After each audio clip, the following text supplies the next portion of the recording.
Social media पर जैन समाज के सबसे लोकप्रिय जैन न्यूज़ चैनल महालक्ष्मी की ओर से 48 घंटे बाद आ रही है श्रावण शुक्ल की पूर्णिमा सादर जय जिनेंद्र के साथ। जी हाँ, कहते हैं श्रेयांसनाथ भगवान जी का मोक्ष कल्याणक है और साथ में कलाई पर रक्षा बंधन सूत्र बांधने का दिन भी आ जाता है। बचपन से किताबों में पढ़ा जाते हैं, कोर्स की किताब में पढ़ जाते हैं और परीक्षा जो होती है ना IAS की, उसमें कईयों में सफल सवाल भी पूछ ली जाता है कि ये रक्षाबंधन के त्योहार की पहचान क्या है। हाँ, जो तौड़गढ़ की महारानी थी कर्णवती, उसने भेजी थी चिट्ठी के साथ राखी किसको? हुमायूं को, कि मेवाड़ को बचा लो, सुल्तान बहादुर शाह कर रहा है आक्रमण और इज्जत पर भी हाथ डाल रहा है। हुमायूं आया था, वो कहते हैं भाई ने बहन के बांधकर उसके बंधन बांधी थी, बहन ने कलाई पर उसके राखी बांधी और भाई तैयार हो गया सुरक्षा के लिए। क्या रक्षाबंधन तब से शुरू हुआ है? रक्षाबंधन के रूप में कहानी जरूर पड़ जाती है, पर रक्षाबंधन का वास्तविक मूल जड़ कहां पर है, कहां से शुरू हुआ, इस बारे में कभी कोई पुस्तक में नहीं पढ़ाया जाता।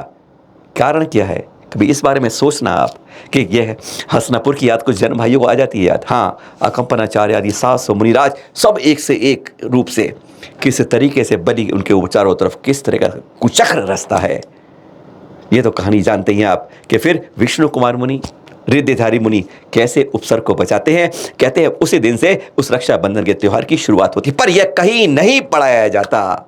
कारण क्यों है? इस बारे में कुछ बात क्यों है? वास्तव में रक्षाबंधन है क्या?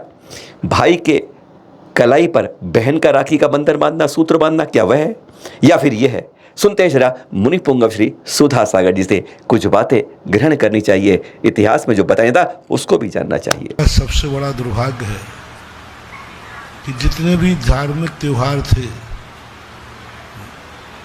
वो लौकिक त्योहार बन के रह गए। जितने भी त्योहार थे सब में लौकिकता आ गई। रक्षाबंधन वो एक प्राग ऐतिहासिक पवित्र त्योहार था जिस दिन श्रमण संस्कृति की रक्षा के रूप में मनाया जाता था। श्रमण संस्कृति की रक्षा हुई थी। यदि प्राग इतिहास में देखा जाए तो जैन धर्म के अनुसार ही रक्षाबंधन की सिद्धि होती है और दूर दूर तक इसमें भाई बहन का कोई संबंध जैनागम में नहीं, जैन शास्त्रों में है ही नहीं। मात्र जब 700 मुनियों पर उपसर्ग आया तो विष्णु कुमार महाराज जी के द्वारा वह उपसर्ग दूर किया गया और मध्याह्न में एक बड़ी सभा हुई हस्तिनापुर में। उस सभा के अंदर विष्णु कुमार महाराज जी ने संबोधन किया और लोगों को संकल्प दिलाया। श्रमण संस्कृति रक्षा के लिए सभी लोगों ने अपने हाथों में रक्षा सूत्र बांध करके श्रमण संस्कृति रक्षा का नियम लिया था, संकल्प किया था। बस इससे ज़्यादा यानी मंदिर की राखी ही बांधने का उल्लेख है और उस समय संकल्प करना चाहिए कि हम धर्म की रक्षा करने के लिए सदैव तत्पर रहेंगे। इसलिए और दूसरा कार्य है, जिन 700 महामुनिराजों ने उपसर्ग झेला, तपस्या से भी ज़्यादा पूजनीय वो होते हैं जो उपसर्ग विजेता होते हैं। घोर घोर तपस्या करने वालों के भी उतनी मान्यता शास्त्रों में नहीं, घोर घोर तपस्या करने वालों का भी स्थान उतना नहीं। घोर घोर तपस्याएं जिन्होंने की हैं वो जगत में आज मंदिरों में भी उतना स्थान नहीं पा पाए। घोर घोर तपस्या करने वालों के पर पुराण नहीं लिखे गए। घोर घोर तपस्या करने वालों के लिए भी मंदिरों में चित्रांकन नहीं बनाए जाते। जो मैंने सर्वे किया, सबसे ज़्यादा वो जगत में प्रसिद्ध हुए जो उन्होंने उपसर्गों को जीता है। सुना आपने? वास्तव में रक्षाबंधन नहीं, संकट मोचन पर्व है ये, संकट मोचक पर्व। जी हाँ, कभी आपने सोचा है कि केवल यही एक सूत्र हाथ में बांध किया और बहन ने बांधा और राखी के दिन आपने उपहार दिया और हो गया रक्षाबंधन पूरा? कभी चिंतन किया है कि यह संकटों से, उपसर्गों से उतारने वालों का निवारण करने वाला भी हो सकता है? यह दिन श्रावण शुक्ल की यह पूर्णिमा कुछ और संदेश भी देती है कि सिर्फ भाई ने जेब से कुछ उपहार दिया, बहन ने टीका लगाया, तिलक किया और साथ में राखी बांधी, हो गया त्यौहार? नहीं। किस तरीके से इसको हम उपसर्ग निवारक बना सकते हैं, कभी मनन करिए, चिंतन करिए कि 700 संतों पर जब उपसर्ग दूर हो सकता है तो क्या हमारे ऊपर से इस पर्व की पहचान में कुछ हो नहीं सकता? अगर मानतुंग आचार्य भक्तामर लिखते हैं जेल में बैठकर ताले खुल जाते अपने आप, तो आज के भक्तामर की वह शक्ति आज काम नहीं करती है, करती है। इसी तरह 700 मुनियों पर जो उपसर्ग हुआ उसको दूर करने वाला यह संकट मोचक पर्व भी बहुत कुछ करता है, पर समझ नहीं पाते हैं। समझाते हमें मुनि पुंगव श्री सुधा सागर जी। 700 मुनियों की पूजा कीजिए। 700 मुनियों की पूजा करने से 2 फायदे हैं। मैंने सन 98 में जब देखा कि कल रक्षाबंधन है, मैंने सबसे पूछा क्या है भाई, कल क्या है रक्षाबंधन, क्या करोगे?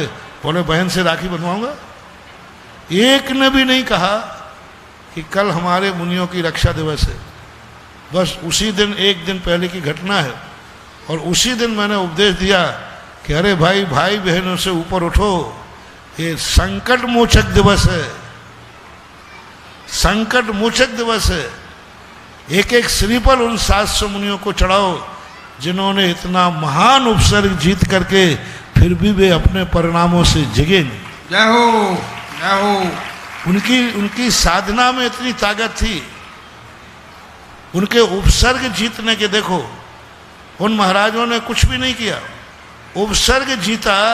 उपसर्ग जीतने से इतना बड़ा चमत्कार हुआ कि ध्रुव तारा जो कंपायमान नहीं होता वो कांप गया। उपसर्ग जीतने का चमत्कार देखो कितना बड़ा है। ध्रुव तारा कांप गया, विष्णु कुमार मुनिराज आ गए। आज तक ऐसा कभी नहीं हुआ कि किसी मुनिराज की तपस्या से ध्रुव तारा कंपायमान हुआ हो, कभी नहीं हुआ। लेकिन महत उपसर्ग सहन करने की क्षमता परिणाम से ध्रुव तारा कंपायमान हुआ।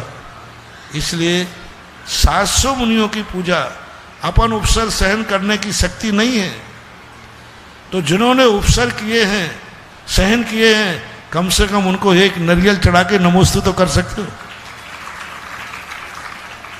तुम लोग क्या करते हो? बस 2 चावल रखे हाथ पे, सप्त सैकड़ा मुनिसो जान, रक्षा करी विष्णु भगवान, जगत गुरु हो पर। उन 3 चावलों में 700 को निपटा देते हो।